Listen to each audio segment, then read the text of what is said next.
What's going on, guys? Hey, as you can tell, we're on the webcam screen today. Why? Because we are going to be reacting to celebrity favorites when it comes to fragrance. Mainly men, I think. I just grabbed a couple random videos. Thought you guys would be interested to see my take on some celebrity favorites and even possibly see into how they wear them, how they buy them. I'm not sure what to expect for this. Hopefully we can run this into a series when I find some better videos, but strap up. We are going for that ride. Okay, dinner for two. I watch that head move side to side as I let this in into the room. You are on time, let's connect minds. Trying to get into a mood. We gon' be fine. Close up the blinds, no rush. Finish the food. All right. Welcome to the scent bubble.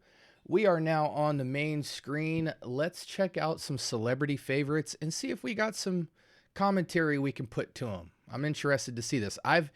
Apparently a lot of people watch these type of videos, and I've seen a lot of people try to do reactions and stuff like that. I have never, so this will be a first for me. Let's check some out. I smell this on a girl. This is a men's cologne though. I smell this on a girl, and very peculiar smell. Now everybody's gonna take my scent, damn it. So it looked like Drewski preferred, is it Greenwich Village? Let's see.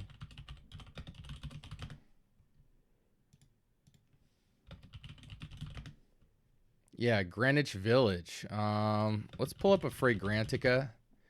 I know how this smells. I have this fragrance, but just for the viewers at home who might hear me talk about the fragrance but have no clue what it is, this is obviously a Bond No. 9 fragrance. I think despite the fact that Bond No. 9 fragrances aren't necessarily the best smelling, like if you walk into a Neiman Marcus, which is where you would find a fragrance like this, you know, you've got Amouage, you have Xerjoff, Creed, Bond No. 9, obviously, by Rado, Chanel Exclusive, Joe Malone, Tom Ford, Mind Games, and many others. I think Bond No. 9 appeals to many people visually off first glance more than other bottles because they kind of have a very pop culture kind of feel, and some of their fragrances even fall into that as well. They've got a few Dubai fragrances. They've got the Andy Warhol. I mean, you could just tell by their bottles that they're very interesting. They kind of have a star shape, and they've got a lot of vibrant kind of exotic colorways. So I think that's the first appeal for a lot of people to Bond No. 9 as a house. Now, they do make some great fragrances, but I think I can count on my hand how many I would actually buy in full bottle, but they definitely look cool, and they're for sure an upgrade from your typical designer fragrances. Greenwich Village, I'll read this here for you guys. Top notes are lychee, cassis, peach, tangerine, water lily, peony, jasmine, ambroxan, praline, musk, vanilla. So it's a citric, floral, fruity, vanilla, fresh kind of every season, every reason kind of fragrance. The lychee is definitely very prominent, but you guys can see the note pyramid here. This to me, quite honestly, is a very it's a very playful scent. It almost falls in line, not stylistically, but vibe wise, as your like Tigars or your Louis Vuitton Imagination, you know, Pacific Chill, Afternoon Swim type of fragrances. They're very upbeat. Lafayette Street's another one from Bond No. 9 that pretty much gets synonymous recognition with Greenwich Village. But yeah, so I think the allure is kind of just the aesthetic of this house and their bottle presentations. They kind of flower them all out when you're in a Neiman Marcus. They definitely look cooler than most of the other bottles from a youthful, playful standpoint. Even as far as swag points, pulling out that bottle is definitely going to be a conversation starter. Greenwich Village, though, is just a expensive smelling, fresh, playful, fruity, floral type of fragrance that I think a lot of people relate to because there's a familiarity of the citrus and florals. It smells expensive and it's extremely versatile, but I would call it an upscale casual at best, but it also falls into playful casual. But I would give it the caveat by saying it's expensive casual, just for a little nuance to speak to what would separate this from a typical designer fragrance. But yeah, people who wear stuff like this might wear Lafayette Street. If they wore Creed, it might be wear Millesime Imperial. They might wear something like a Tom Ford Neroli Portofino, Instant Crush, stuff like that. So anyways, let's move on. Next up, we have Ed Sheeran. This is another one of my essentials. This is Paco Rabanne Million, just a spray. This is the same as the texturizing gum. I've used this since I was about 16. Essential right here. Okay, so Ed Sheeran, obviously 1 million. We don't know which version it was, but now we're on the lines of like a, you know, spicy, sweet vanillic. So it's kind of got somewhat of a holiday romantic spice going on with a lot of vanilla, cinnamon, things like that. 1 million and Paco Rabanne in general at the designer level is really popular. I mean, the idea, I think this is another aesthetic win as far as what the allure is before people put their nose to a house like this. You see a bunch of gold bars and you immediately think that they're going to be better than everything else in the store. And to be quite frank, outside of like Noir, Noir de Noir, Noir Extreme, Spice Bomb Extreme, and things like that, this fragrance stands amongst those. The Tom Fords I like a little bit better, but there's a lot of appeal here. It's got the vanilla, which a lot of people 30 and down can really relate to in terms of like what makes a fragrance sexy. You know, a little bit of spice and vanilla is pretty much coated in everything. Givenchy, Gucci, any Paco Rabannes, etc. Tom Ford. And so you could see the appeal here. Top notes, mandarin orange, grapefruit, and mint. You don't get as much of that, but that just kind of provides like a fresh brush on top of the heart and base, which is truly most of the fragrance. The cinnamon, the spices, the amber, the leather, the woodiness, the patchouli, that all kind of works together in combination. This is a pretty sweet fragrance. It's like on the sweetness scale, it's like a 6 or a 7.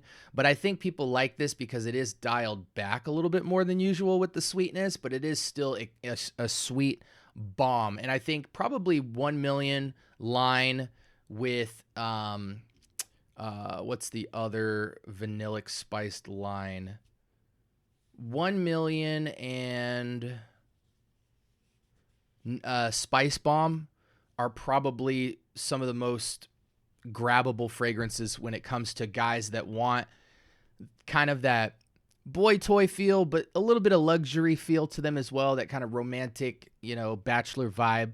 And I could certainly attest to the 1 million line. It's really good. Once you get into niche, there's a lot of niche that absolutely takes these DNAs and elevates them to a whole nother level in terms of quality and DNA. But for the designer category, these definitely reign supreme.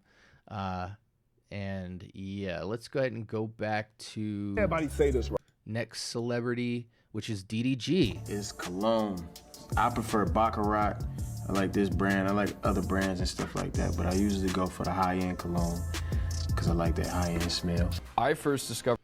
Okay, so DDG's rocking, I believe, Baccarat Rouge Extrait. I always mix up, but I'm just assuming the red one's the Extrait. Baccarat Rouge. So, okay, so 540 Extrait, 540 Standard. It looked like he was rocking the Extrait. Either way, we're talking about this kind of luxurious, candied, vanilla, fruity type of experience. Let's just look at the note pyramid for this. Bitter almond and saffron. Yeah, you get a lot of saffron with that fragrance. Egyptian jasmine, cedar, ambergris, woody, musk, ambroxan for all that sweetness, and then the cashmere. And it's a very kind of sensual scent. I don't know why a lot of men rock this. I think men rock it because it smells good, but they don't really take into context how it would smell on a man and the vibe that it would create. I love this fragrance a lot more on a woman, even though that it's unisex. But it's actually quite interesting when you get deep into perfumery. Perfumers will tell you that Baccarat Rouge 540 is one of the easiest fragrances to make. I think you can make a simple version of it in 5 ingredients and a more complex one in 7 to 8 ingredients. And you can pretty much make it in like less than 10 minutes if you have the pipettes and the scale and all that jazz. But so for a lot of you guys who are really into 540, you can either get this fragrance overseas, or you could get the Armaf Club de Nuit Untold, or you could just quite frankly follow any YouTube video online and make it in 100 ml for probably like 40, 50 bucks. And then each time you make it after that, it'd be about 30 bucks and call it a day. But yeah, Baccarat Rouge, can't argue with it. It's nice. It's expensive. It's luxurious. It's recognizable. You kind of get the clout for saying Baccarat Rouge. It seems like more of pop culture now. And Maison Francis Kirkjohn is definitely a powerhouse in the fragrance community. Moving along. Charlie Puth. That this was my scent at the Gramercy Park Hotel. Was that Green where Irish? They had a store nearby, and kind of just on a whim, I was just walking around New York in like September. So I just think of September in New York every time I spray. And this is our newest. Okay, so Charlie Puth's rocking Green Irish Tweed. I'm very familiar with this fragrance. It's just a green blast. I mean, it's fresh.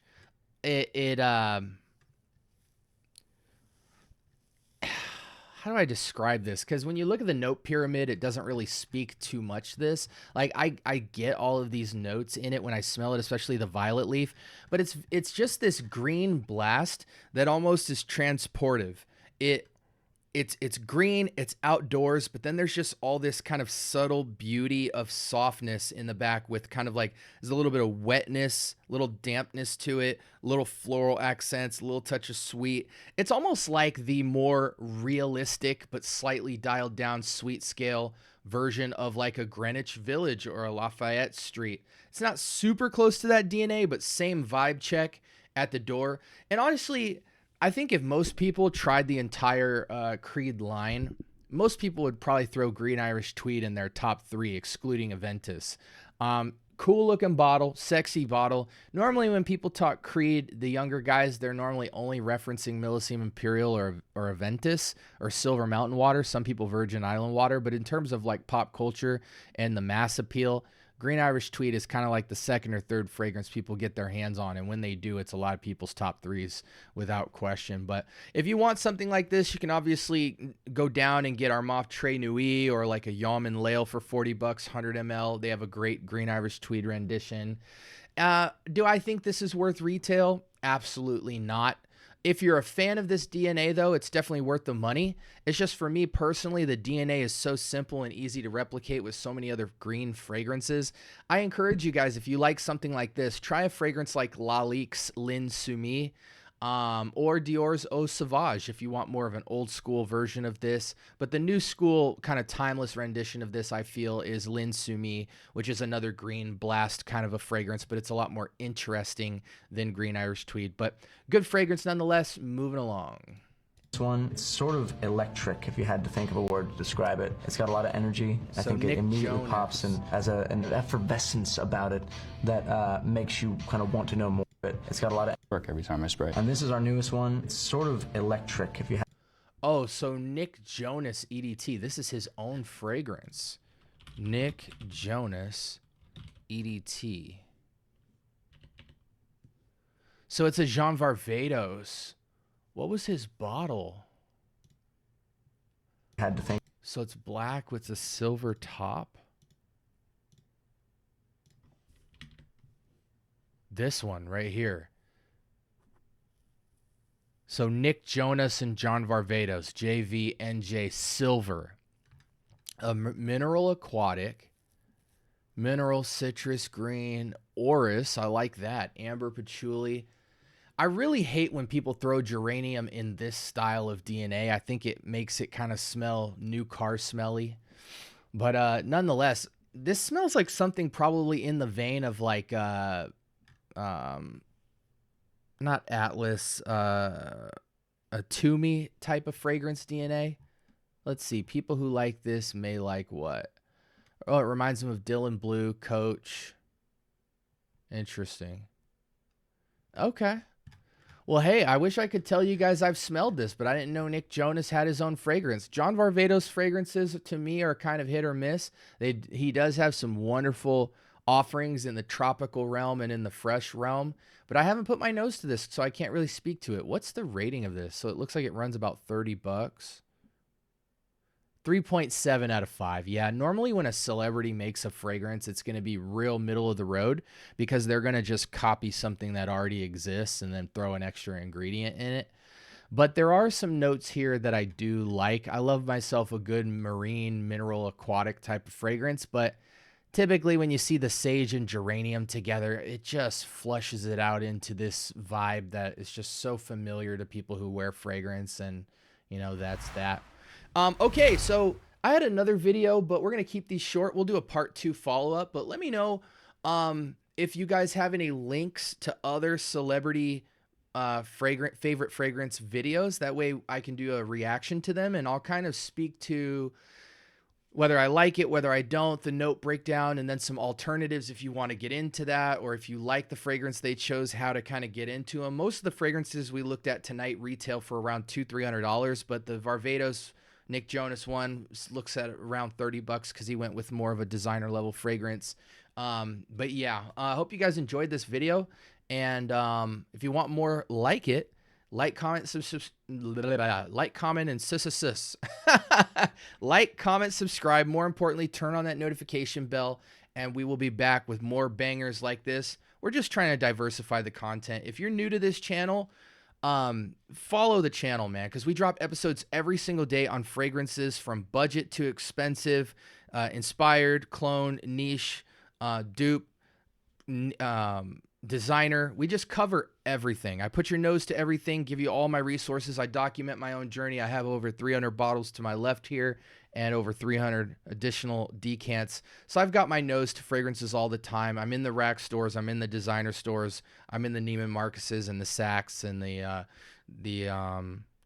Bloomingdale's and all that good stuff. And I'm all over online. So follow, and let's continue on our fragrance journey together. If you have any questions, put them in the comments section below. Peace.